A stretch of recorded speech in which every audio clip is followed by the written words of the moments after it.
বিশ্বনবী বললেন, খায়রুকুম মান তাআল্লামাল কুরআন ওয়া আল্লামা।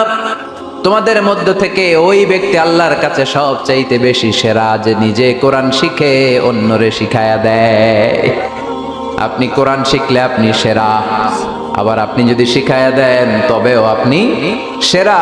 এজন্য কোরআন শিখানোর চেয়ে শ্রেষ্ঠ কাজ হয় না। আপনি যদি কাউরে শুধু সূরা ফাতিহাটা শিখান, কোন সূরা, ওই লোক যতবার জীবনে সূরা ফাতিহা পড়বে তার একটা পার্সেন্টেজ সওয়াব আমলনামায় আপনার আছে না নাই? আবার ওই লোক যদি কাউরে এই সূরা ফাতিহাটা শিখায়, আবার যারে শিখালে এ যদি আবার আরেকজনরে শিখায়, এভাবে যতজনকে শিখাবে প্রত্যেকের সওয়াব থেকে একটা পার্সেন্টেজ সওয়াব আপনার আমলনামায় দিয়ে দিবে কে?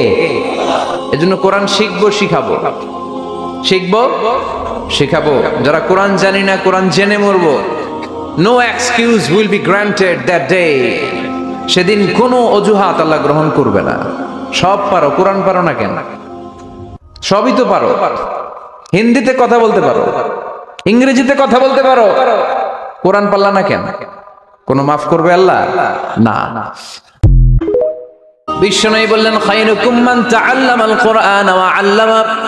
তোমাদের মধ্য থেকে ওই ব্যক্তি আল্লাহর কাছে সবচাইতে বেশি সেরা, যে নিজে কোরআন শিখে অন্যরে শিখায়া দেয়। আপনি কোরআন শিখলে আপনি সেরা, আবার আপনি যদি শিখায়া দেন তবেও আপনি সেরা। এজন্য কোরআন শিখানোর চেয়ে শ্রেষ্ঠ কাজ হয় না। আপনি যদি কাউরে শুধু সূরা ফাতিহাটা শিখান, কোন সূরা, ওই লোক যতবার জীবনে সূরা ফাতিহা পড়বে তার একটা পার্সেন্টেজ সওয়াব আমলনামায় আপনার আছে না নাই? আবার ওই লোক যদি কাউরে এই সূরা ফাতিহাটা শিখায়, আবার যারে শিখালে এ যদি আবার আরেকজনরে শিখায়, এভাবে যতজনকে শিখাবে প্রত্যেকের সওয়াব থেকে একটা পার্সেন্টেজ সওয়াব আপনার আমলনামায় দিয়ে দিবে কে? এজন্য কোরআন শিখবো, শিখাবো, শিখবো, শিখাবো। যারা কোরআন জানি না, কোরআন জেনে মরবো। No excuse will be granted that day. সেদিন কোনো অজুহাত আল্লাহ গ্রহণ করবে না। সব পারো, কোরআন পারো না কেন? সবই তো পারো।